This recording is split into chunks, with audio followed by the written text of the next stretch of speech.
All right, thank you, Chad. We are so excited for a new segment for all of you wine lovers in the Low Country. It's Wine Wednesday, and our good friend Zoe Skinner with her today. Today we're sampling some delicious wines from Italy and talking about exactly the wine, how the wine gets exactly from the vineyard to your refrigerator. Hi, welcome. Hey there. Good to see you. I'm happy we've to already be here. started the coffee and Cheerios, and we're drinking wine. Yeah. Well, the good thing, actually, for your palate, 10 a.m., 11 a.m. is a great time. Good to tasting. You heard it here on Low Country Live first. And if you were here at 2 o'clock, it would be a great time also. Anytime. It's a good time. Yeah. You're going to talk about, first of all, how does it go? How does the wine get from, the grape to our table? It goes through a whole process.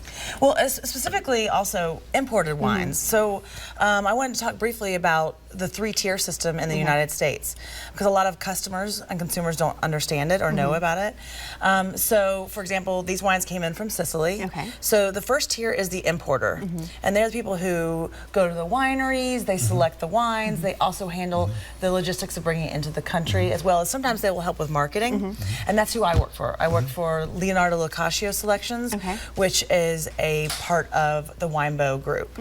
And then the wine filters down to a distributor. Now, distributors are state specific. So, for example, I have a couple of distributors in South Carolina, one in Georgia, and they handle my wines in that state alone. And then the third tier and the final tier, and a very important tier, is your retailer or restaurateur, where you actually purchase. Get it. These wines straight from Sicily. So I know you brought 3 of them for us today. So what do we have? Yes. So I decided to focus on Sicily today because I find that Sicilian cuisine in general has a lot of parallels with Low Country cuisine.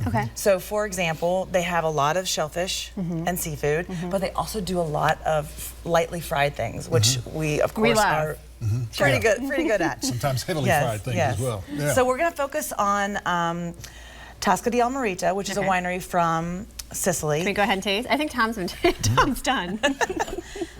So Tosca di Morita was founded in 1830. They're actually a noble family who came over from the mainland of Italy.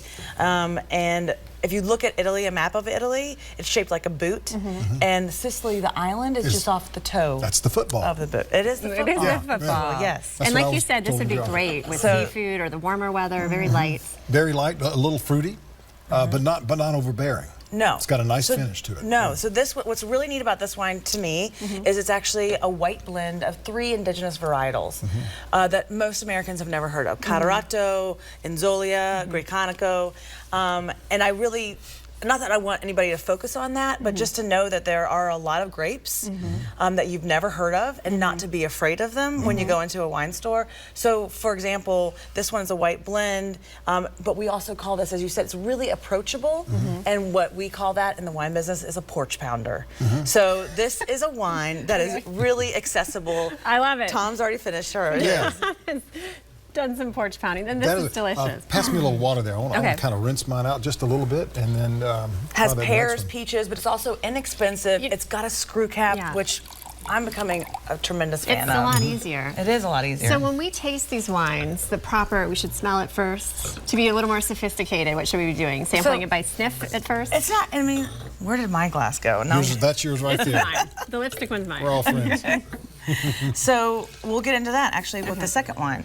So the second wine from Tosca di Morita. So again, a family, the estate Regaliale was founded in 1830, but they came over from mainland Italy as farmers, as agrarians. So they didn't start making wines until the 1950s.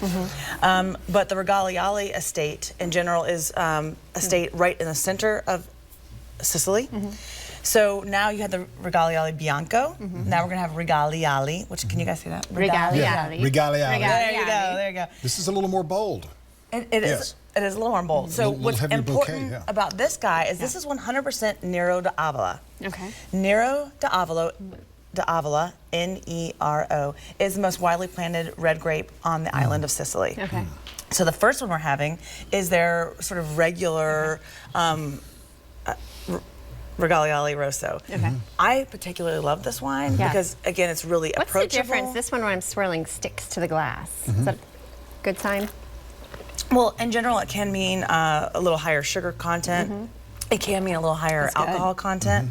That's really good. But this one I think is also great for low country because this is a red wine that you can throw in your fridge for 15 minutes before you have it. And it's just really refreshing. It's got great acidity as well, so get your palate ready for your next bite of food or for your next gulp I like of wine. that one. You could actually go with this with a red meat as well, right? Yes. Yeah, I mean, this would be very nice with a red meat. But I also Nice wouldn't be steak. afraid to serve this with shrimp and grits, for example. Yes. Yeah, Yeah. absolutely. And then sit around for the rest of the couple hours.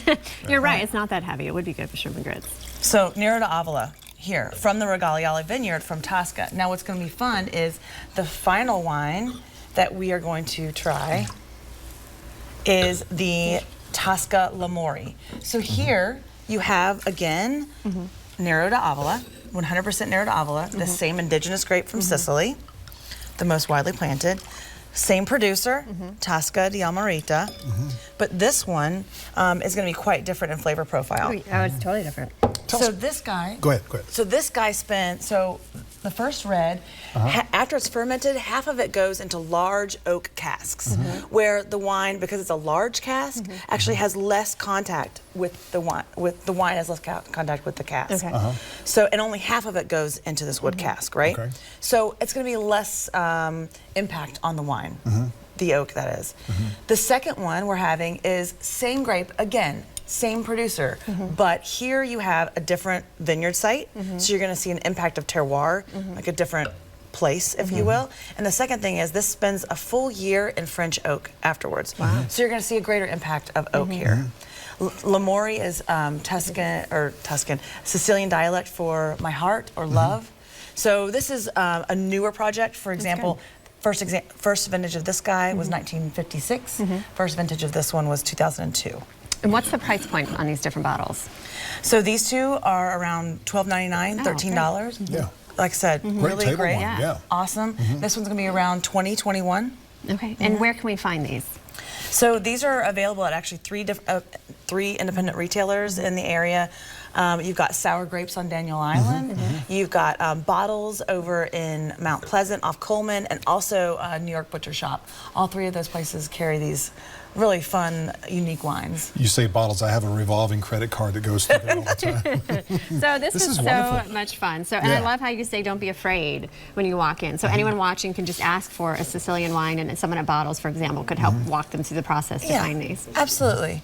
I encourage everyone out there who's interested in wine not to walk into a retailer and say, I would like a $15 Chardonnay, something 15 and under. And you've already chained yourself really to a grape. But walk in and say, hey, get to know your retailer, get to know who's working the floor, and just say, can you wow me with 2 or 3 bottles of, $20 and under? Sure.